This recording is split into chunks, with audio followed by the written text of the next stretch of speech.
সম্মানিত সুপ্রিয় দর্শক শ্রোতা দেশ ও প্রবাস থেকে যারা আমাদের সাথে সংযুক্ত আছেন, ভিডিও দেখতেছেন অথবা শুনতেছেন, সবাইকে জানাই আন্তরিক প্রীতি ও শুভেচ্ছা। বন্ধুরা, আমি কথা বলছিলাম একটি আপুর সাথে, প্রতিবেদন করবে, অডিও কলে সংযুক্ত হয়েছে আমার সাথে। বাট উনি কেন আসলো প্রতিবেদনে বিস্তারিত ভিডিওতে থাকছে, আপনারা অবশ্যই কন্টিনিউ করলে বুঝতে পারবেন। কথা না বাড়িয়ে পরিচয় করিতেছি। আসসালামু আলাইকুম। ওয়ালাইকুম সালাম। আসসালামু আলাইকুম। ওয়ালাইকুম আসসালাম। কেমন আছেন আপু? আপনি ভালো আছেন? জি ভালো আছি। আপনি ভালো আছেন ভাই? এই তো আলহামদুলিল্লাহ ভালো আছি। আপু ভালো আছেন, ভালো থাকবেন, ভালো থাকাই কামনা করছি। আপনি প্রতিবেদনে কেন আসছেন একটু বলুন, শুনতে চাচ্ছি।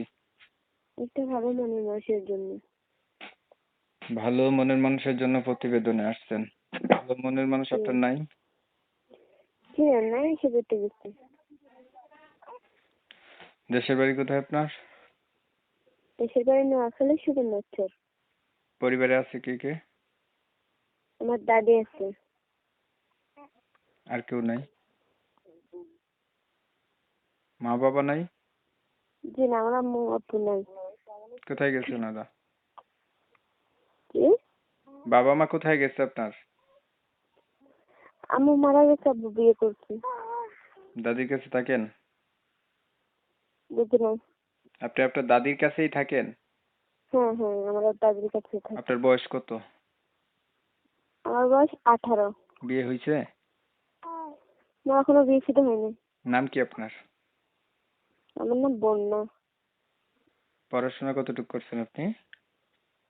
বেশি পড়ি না, অল্প একটু পড়ছিলাম। কোরআন শরীফ পড়ছিলেন?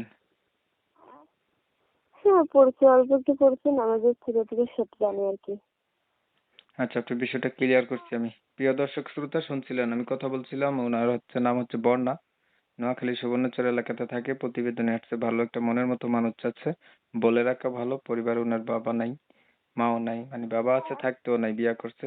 মা মারা যাওয়ার পরে দাদির কাছেই থাকে। 18 বছর বয়স, অল্প কিছু লেখাপড়া আছে। নামাজ পড়তে জানে আর কি, সূরা পারে। আর কোরআন শরীফ অল্প পড়ছে। এখন যারা যারা এমন মানুষ খুঁজছিলেন বা ওনার উদ্দেশ্য হচ্ছে একটা ভালো মানুষ, যারা ওনার কথা শুনে ভালো লাগছে, ভালো পাইছেন, ওনাকে মনের মানুষ বানাইতে চান, তাহলে ওনার সাথে কথা বলতে পারেন।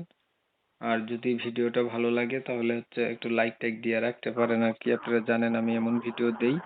তো বন্যা, মনে করেন যে জি, একটা মনের মানুষ পাইলেন, মানুষটার বয়স একটু বেশি হলো, দেখতে কালো হলো, আগে বিয়ে করছে এমন হইলো, তখন আপনি কি করবেন? সমস্যা না, আমার কোনো সমস্যা নেই। আচ্ছা, বয়স কোনো ব্যাপার না, যেমন বয়সের হোক আপনার হবে না?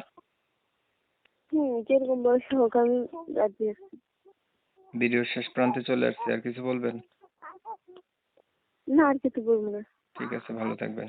বন্যার কথা শুনে যাদের আচ্ছা। কাছে ভালো লাগছে, ভালো পাইছেন, ওনার সাথে যোগাযোগ করবেন। ভিডিও ভালো লাগলে লাইক দিবেন, শেয়ার দিয়ে ইমো মেসেঞ্জারে ছড়াই দিবেন। অনেক সময় নিয়ে ভিডিও দেখছেন, ধন্যবাদ সবাইকে। সবাই ভালো থাকবেন, সুস্থ থাকবেন, আল্লাহ হাফেজ।